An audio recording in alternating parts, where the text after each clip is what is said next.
webinar will be presented by guest speaker Wayne Tschirhart, PE, PMP, CFM, and Senior Technical Engineer at the San Antonio River Authority since 2007. As a current agent for a Regional Flood Authority and FEMA delegate, Wayne reviews 1D, 2D, and 2D models submitted for CLOMR and LOMR review. Today, he'll be sharing his insight on what elements are important in model submission and what makes the review process easier for those in similar positions and more. Thank you so much for joining us today, Wayne. Well, thank you for having me, and welcome everybody. I hope this proves useful to people. So today we're going to talk basically about model review and documentation review of 1D and 2D models. We'll do some background, some summary. Sarah began doing CLOMR and LOMR reviews back in 2012 as a LOMR delegate from FEMA. And the first question that came up for us was, what are we going to do about these multidimensional models and how are we going to review them? And so we decided to develop some standards, some regional modeling standards for 2D models. And we relied heavily on existing documentation from FEMA and the Corps of Engineers, and we sought input and opinions from other 2D modelers that we were familiar with. And so together we put together a set of standards that we all use to develop and review 2D models, and this is what we'll be talking about today.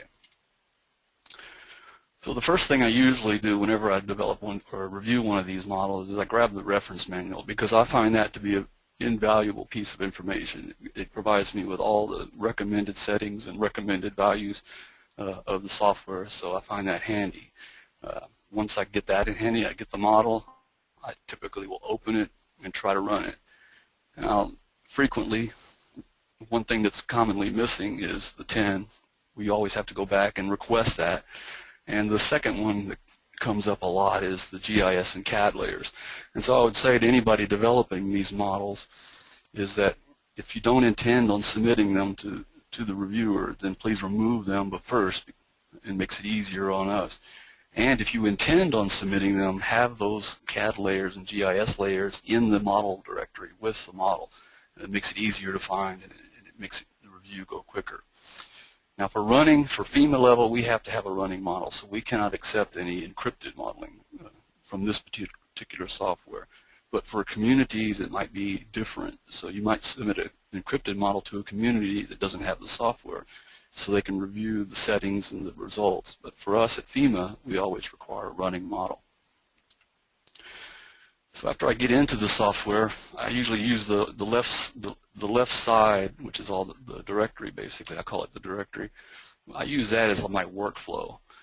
And so I'll start from top to bottom and start with my nodes and links and my 1D modeling configuration. And you need to make sure, always make sure that I have enough nodes at significant changes in stream geometry. I also immediately will turn on the terrain and set it up as contours so I can look what's underneath the model. And I'll frequently also turn on the grid and set the grid such that I can see the grid elevations.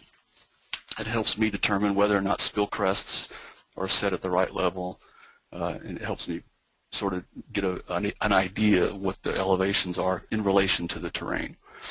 So I check my nodes and I check my links. I go through links fairly thoroughly, making sure that the link, because it represents a uniform cross-section, I usually make sure that that underlying terrain agrees with that. And I also make sure that they truncate their cross-sections, especially if they're bringing this in from HEC-RAS, where it's full floodplain cross-section. In XP, these cross-sections need to be truncated so that water can spill out onto the floodplain. Otherwise, it stays contained in the 1D channel and never shows up in 2D. I also look for hydraulic structures, make sure that the configuration of those structures makes sense, and I check the boundary conditions. And here you might have to make decisions. For instance, some people will put the inflow for the entire model in the upstream node, and you have to make a decision and make a judgment call on whether or not it would be better to either spread that flow across many cells, because if it goes into one node, it typically goes into one cell as the inflow. So you have to make that decision and see if that's a reasonable call, and I'll check the downstream boundary condition, which is typically a stage hydrograph. And the same goes to that. Make sure that it makes sense that the stage hydrograph is confined to the 1D channel or whether or not it needs to spill over onto the 2D channel. I look at grid extents. The grid needs to be away from the project area, and that's one thing that some people will tend to try to hug the grid extents real close to the project limits, and you need to stay away from the boundary effects on these finite difference models, because it doesn't have the full interval at the edge of the boundary to do the calculations, because usually it's an x and x plus 1 and x minus 1 calculation. So near the boundaries, things can get sort of weird. So I usually, make sure that they're extending their domain away and out and beyond the project limits, so they get good, solid calculation results from the model. I'll also look at the grid cell settings. We need to make sure that the cell size is reasonable for the time step that's set. Need to check and see if the grid cell elevation reasonably represents the underlying terrain. If they're modeling flow paths, non-1D flow paths over the 2D terrain, often look for 3 to 4 cells across the 2D flow paths to make sure they have an adequate channel defined. And one thing that FEMA recommends is that you don't use the cell size to mask a flood or to remove a lot. And this could be an instance where a lot slopes downhill towards the floodplain, and they may use the average, which is maybe above the BFE, to represent that lot and remove it from the floodplain. So you sort of got to watch out for things like that. Grid orientation, XP software does have an orientable grid, and so I'll check and see if that grid orientation makes sense. In general, the grid orientation should coincide with the general flow direction of the model to prevent any odd angles, and it makes the calculations go easy.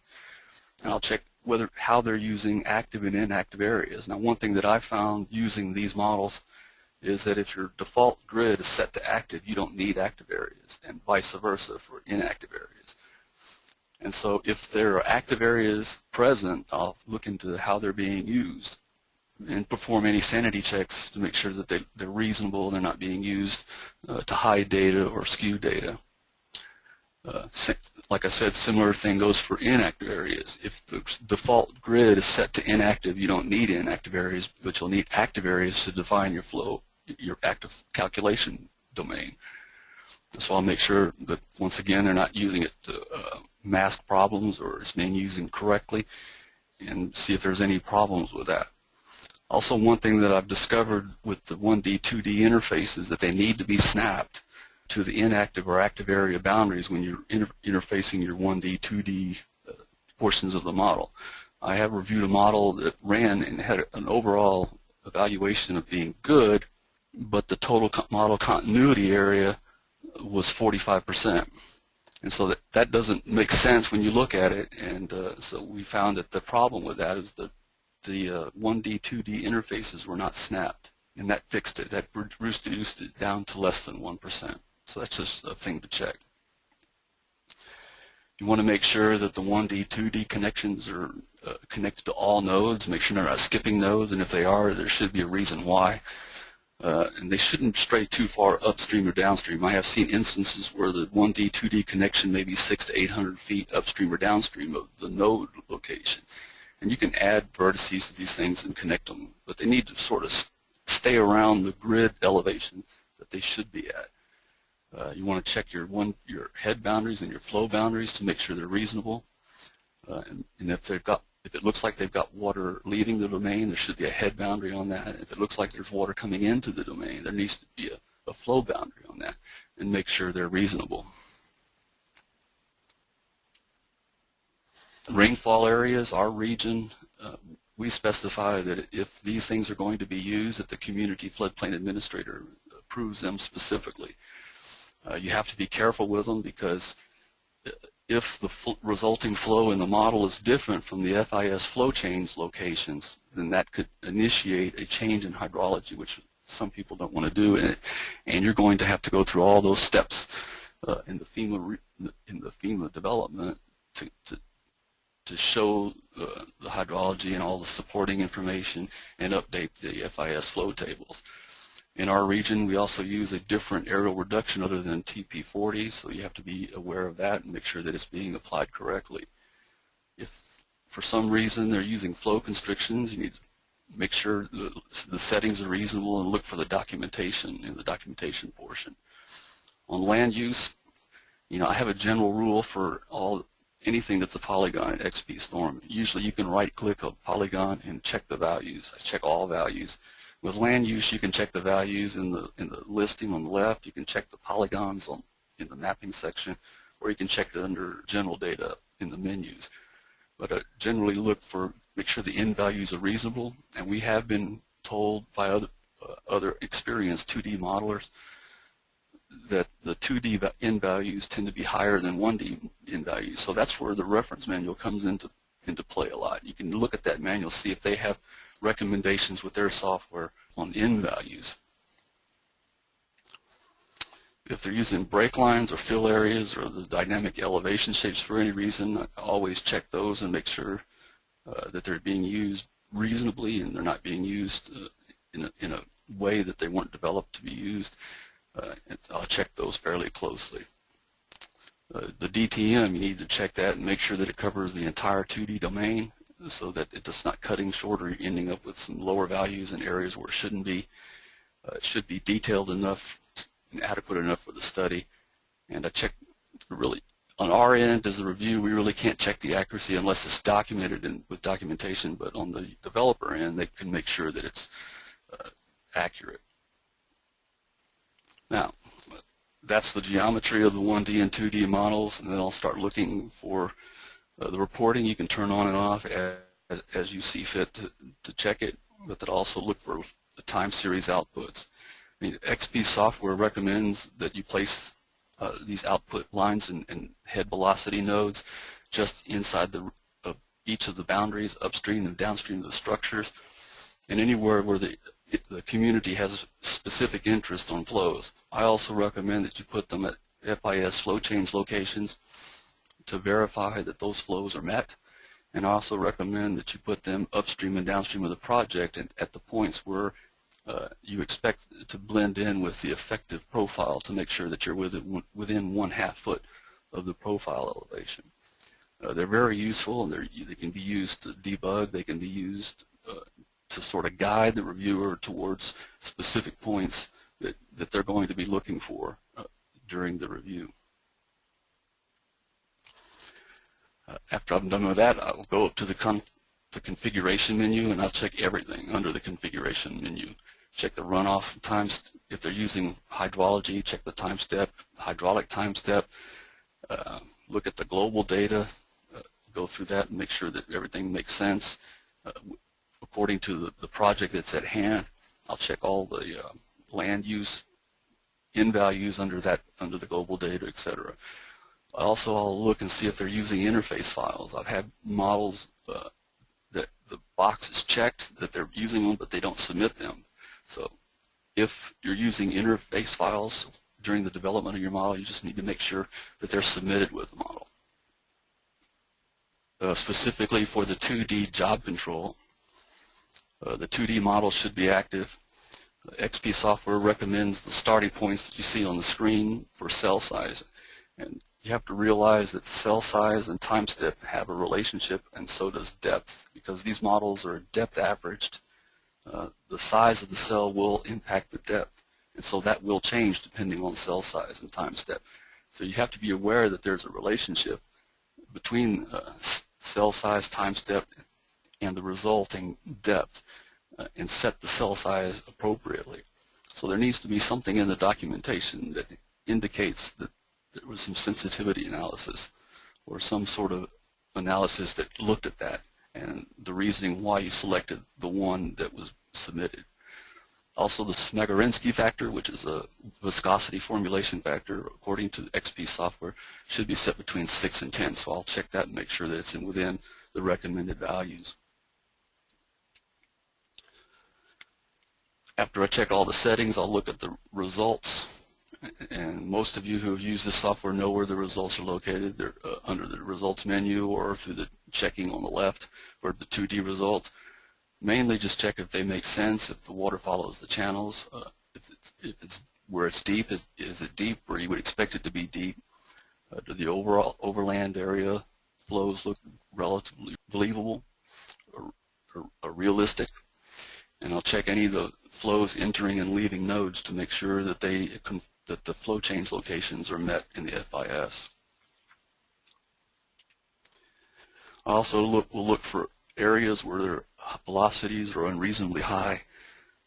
I'll check the hydrographs and look for any signs of instability, which usually shows up as the rapid variations in flow or elevation with time. And those are typically okay if they're in the rising or falling limbs, but if you start seeing that during the peak, then that's typically an indication that there's a problem with the model. And you just like, when you review these, you like to see the smooth hydrograph in the key portions of the results. I'll check all the results at the time series and output lines to make sure they're in line with the expectations and FIS parameters. And we'll look at the flow and see if it agrees with the expected flow, which means there should be something in the documentation which indicates what that expected flow should be. You'll want to check the initial conditions, make sure they're appropriate. You check the volume conservation. And the easiest way that I found is with the TLF file for the 2D domain. It's at the bottom. It should be less than 1%. And the out file contains information for the 1D model, and that's in table E22. That needs to be below 5% and rated as good. Look at the floodplains. Are they reasonable? Check your upstream and downstream boundaries and make sure they're within 1/2 foot of the FIS profile. If they're not, then the domain and the model may need to be extended until they are within 1/2 foot of the FIS profile. Look at the diagnostics. It's a very cool file, the TLF file. There's a lot of information in there. Specifically, you can look for warnings, notes, messages in that file. You can look at and find that XY colon, which will tell you whether or not something's been pushed out to the MIF files. And the MIF files are helpful because you can bring those into the graphical interface and see where those warnings are. But I'll also use, if you look into the TLF file, you'll see columns and columns of numbers in there, which are usually the cell values for each cell. And I'll just make sure to scan through there. I won't go through any detail with it, but I'll just usually scan through it, make sure everything's at or near 0, or the numbers are usually very small or 0.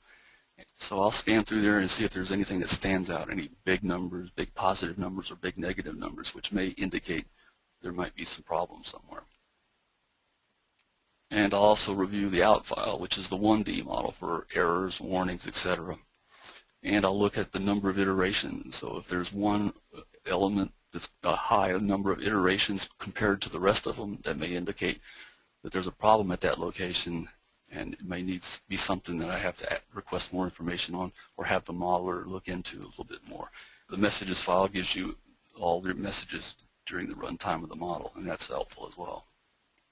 So that's my look through the model, and I typically will look through the model before I dive into the documentation because it helps me get oriented with what's going on, what's generally there. And I'll go back to the model while I'm doing the documentation just to do verification and make sure that things that I saw agree with the documentation. The biggest reason that for the models that have come through this office for our region, the biggest reason that they've been sort of kicked back and we've put out additional data letters is the lack of documentation. And the biggest portion of the biggest hurdle in the documentation has been the alternative method justification.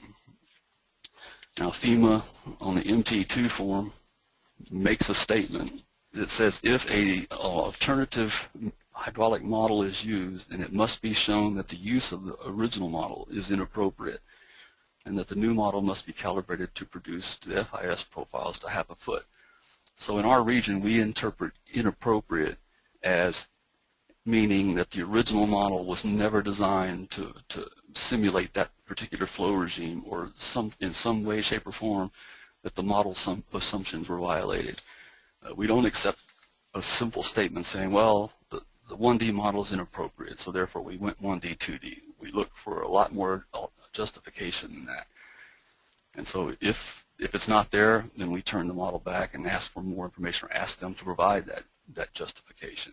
And to this date, we have not had a 1D, 2D model make it all the way through review in our region because of that justification requirement. I'll look in the document and see if they've described and explained how they came up with their grid development, how they define their extents, their cell size, and their orientation. This is where I'll look for some evidence of sensitivity analysis. I'll look at reasoning behind their time step selection, information on how they came up with developed their terrain, and if they modified it, in what ways did they modify it. Justification for roughness and boundary conditions, soil and moisture losses, which if hydrology is used like in HMS, which already takes losses into consideration, you just need to make sure that the model's not adding to that or double counting losses during the hydraulic runs. On hydraulic structures, the Appendix C of the FEMA modeling and mapping requirements has a pretty good explanation of that. You need to show how they're tied to the 2D grid if you're using 2D hydraulic structures. You need to list which grid cells they're associated with, how you developed a rating table if you're using rating tables. XP software recommends that you need to validate your loss calculations against external sources. It can be calibration to high water marks, desktop calculations, or with other hydraulic software. And that's a recommendation from XP software. And so we look for that documentation. One thing to recall when they're doing these kinds of models is just because you're going to a 1D, 2D situation does not relieve the model of the responsibility of comparing the effective from the duplicate effective model. That has to be done. So we typically will recommend that they go straight from the effective and the duplicate effective. What we don't allow and what is not really supportable is doing your study with HEC-RAS up to a point and then switching, because then you can't really compare apples to apples. You're comparing two different modeling environments. And so if you're going to go to 1D, 2D, that really needs to be done at the duplicate effective level, and you need to make sure that the duplicate effective reproduces the effective results. And if it doesn't, or if it can't, that needs to be explained on why that's impossible to do. And then you just follow suit with the rest of the comparisons with the comparison tables and top-lit tables, elevation tables, all the things you would submit with a 1D model. Also, on profiles, if you have a secondary flow path that's away from the 1D flow path on the 2D thing, you still have to produce a profile for that. So every major flow path has to have a profile, and any of the existing ones have to match the duplicate effective, or at least on the duplicate effective model they have to match within ½ a foot. Floodways require pre-approval from the Regional Project Office of FEMA, and so we'll look for that approval in some way to be documented in the report, and the methodology must be documented. We'll look for an explanation of all errors, warnings, and notifications, which is a requirement under the 1D scenario, is also a requirement of the 2D scenario. And you may have to do a lot of extra work by digging through the output files to find them, but all the errors and warnings need to be explained. And it's also very important for 2D models that some effort for calibration needs to be noted and documented. These models have a wide, can produce a wide variety of results, and so some level of calibration is really required. We've had claims that, well, I couldn't reproduce the effective model and the difference is 5 or 10 feet. Well, we've done some studies here at the River Authority, and we've compared DFIR models with equivalent 2D models, and we found that in general, when they're done correctly, there isn't really much difference between the two. So there shouldn't be huge differences between them when you submit them for review. And finally, you look over the work map requirements for a 1D, 2D model, or a 2D model is the same as the 1D. You have to match the top widths. With the model top widths, you have to make sure the cross-section lengths match the model cross-section lengths. And you have to recall they're not going to be as long as a 1D model. Profile must match the profile. The model profile must match the submitted profile within 1/10 of a foot. And the 2D coverage, the 2D domain needs to be represented somehow on the work map, whether that be the outline and notes or whatever, but it needs to be defined. The idea behind the work map really is that if the report or the model were lost, the user in the future should be able to take the work map and reproduce the entire model from the work map alone and calibrate it to that. So they have to have some way of knowing where the 2D domain was, how it was represented, and the cell numbering scheme that was used so they can reproduce that model. In summary, I think the takeaway is you need to use the appropriate level of modeling for the flow regime. So if it's a 1D flow regime, you need to really use a 1D model. If in the overbanks things get really funky and you need to go 2D, then use a 1D, 2D model. And if you need a 2D model, use a 2D model and not use a 1D, 2D because it produces cooler results or nicer results or more detailed results even in a 1D environment. Because the complexity of the 1D, 2D or the 2D model calls for a much higher threshold for documentation, and that has a cost associated with it which has to be taken into account. One thing we found is that the model parameters don't always cross one-to-one, so there may be differences, and those differences need to be explained. We recommend, after going what we went through, that the communities adopt some local standards for multidimensional modeling because it makes it easier to get a consistent review, and the reviews are less subjective if some standards are put in place. We found that this reference manuals are an awesome resource for determining whether model parameters are reasonable. Oftentimes they'll have a short discussion in there on what's good and what's good for that particular model, and we rely heavily on those. And I found that review is much easier if you establish a consistent workflow. And so that's all for that presentation. I've put a link up for our modeling standards if you want to take a look at those, and my contact information. So I'm willing to entertain any questions now. I was going to say, this is Michael Crenshaw. There was a few questions that came in. I'll just field across to Wayne. So I think we got a lot of them answered. A few slides back, I think you were talking about rainfall on a mesh, and you mentioned using caution with TP40. Can you repeat that? Kind of maybe expound on that a little bit. What you found there? The TP40 aerial reduction maxes out at about 7%, and we found that produces unreasonably high flows for our region.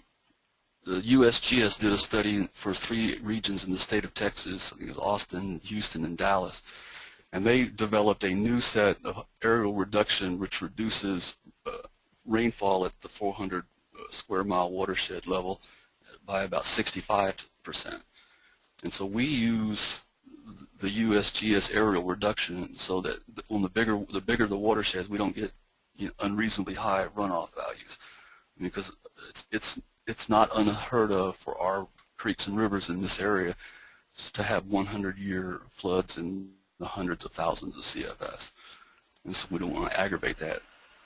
And so if you're modeling an area that's bigger than 10 square miles, then you need to start taking aerial reduction into consideration and integrate that into your rainfall patterns. Okay. And that's a USGS document, is that right? That recent study that pertained to that Houston. Right. It was USGS in cooperation with TxDOT. Right. Department of Transportation. Okay. On the FEMA question here on the 2D cell numbering, you mentioning setting up the 2D domain and having the cell numbering somewhere where it's documented. And I think the question was, does FEMA want to see that, or is that's really part of the work map and part of the guts of what has to be documented somewhere in order for that is the FEMA documentation requirement we found in Appendix C, and it doesn't. And I think he's asking, does it have to be produced by the program? And no, I don't think it has to be produced by the program. It just needs to be on there in some way, shape, or form. And I'm not suggesting that they need to like draw all the cells. What I am suggesting is, and what I recommend to people who submit these models, is at least put the outline and put a note in there that says it's a square grid at this size, cell size, and it's numbered from high to low, from north to south, east to west, or however it's numbered. As a note. I got you. Okay. All right. Let's see. There's another question. If the effective profile matches the 2D model, then a 1D still seems appropriate. I think you mentioned that. Yes. So 2D allows for different methods of treating structures in the floodplain. Do you look for this, and I guess on this question on 2D structures, so people handle them differently. Some people use a fill shape. Some people use high roughness. Do you have something you've seen or prefer to see on that? No, because there's a lot of subjectivity to that. And we prefer to leave that to the individual modeler. All we look for is the documentation to support what they've done. So if they've used fill shapes, there needs to be some documentation on, well, we use fill shapes and this is why, and why it was done. They just need to support and present whatever method they use in the documentation, so that in the future users know why they did it that way. Yeah. So. All right. Good. So there was one, can you have plus or minus 4 foot difference at a cross section between the duplicate and an effective if it was an old HEC 2 model? I'm not sure on that question, but I think there can be differences between cross sections if it's explainable. Would you? Yeah. I mean, there are old not georeferencing, but survey frameworks, I guess you call them. That could be causes of differences. If they're in the same survey framework and you're getting a 4 foot difference, I would look at it closely and make sure that, well, was it something because of that the original model was not configured correctly? Because I HEC 2, I've run into several instances where they thought they put a bridge in, but the bridge was blocking half the channel, for instance. Right. And so you just sort of have to look deeply at that. I mean, I sort of think of the models as, think of it from a theoretical standpoint, that for any given flow regime there's one profile, and if models are done well and done correctly, they all should pretty much produce that same profile within some level of variability. And so if you start seeing big differences, well, either the original model was done badly or the new model has been done badly. And it just needs to be, you need to look deeply at that, and if it's legitimate, then it needs to be explained. And have you seen cases where it was a case of split flow, where perhaps water was leaving a system and it was discovered in the 1D, 2D model? Yeah, absolutely. I mean, if they're shoving everything into a 1D channel, but in reality there's a split flow taking a good portion of that off, say even a quarter or a half of it off, and moving it across the terrain somehow, then that could be a legitimate reason why they're not matching. Right. So there's another question on a favorite topic, I'm sure, high water marks and historical data. That's always a challenge. I think Jeremy's asked about bank full condition. What are your thoughts on some of that calibration, old data, historical data, watermarks, etc.? Well, I would prefer gauge information or measured information. High watermarks, you have to be aware that they represent some absolute wave maximum or some average wave maximum. They don't necessarily represent the water surface elevation, but they're better than nothing. And that's the way I look at it. Yeah, and y'all got some pretty good high water mark historical data there in the San Antonio watershed, don't you? Yeah, we try. The River Authority itself and several other agencies that make a concerted effort to go out and collect high water marks after flood events for that specific purpose, for calibration. Yeah. So I guess maybe one more question here. I don't want to take too much of the time, but another favorite topic, and that is the floodway. Question about eco-conveyance reduction, just floodway in general. What are your thoughts on that when you get into the 1D, 2D environment? Well, in my region, the floodplain is the floodway. So I have not personally dealt with it. Gotcha. But everything that I've read on 2D floodplains is that they're not adequate, and so that's why you need to have that discussion with the regional FPO at FEMA, and develop an understanding of how that's going to be done, Right. and explain that in the documentation. Right. Yeah. And I believe ASFPM just did a white paper that mentions and brings up several of these topics and issues that are kind of outstanding a little bit with the regulations and documentation. Yeah, it's new. I mean, it's going to take some time for some consensus to be developed on, reasonable ways of making those determinations, and that's going to take time. Thank you so much, everybody, for attending, for Wayne for presenting, and we will see you all next time.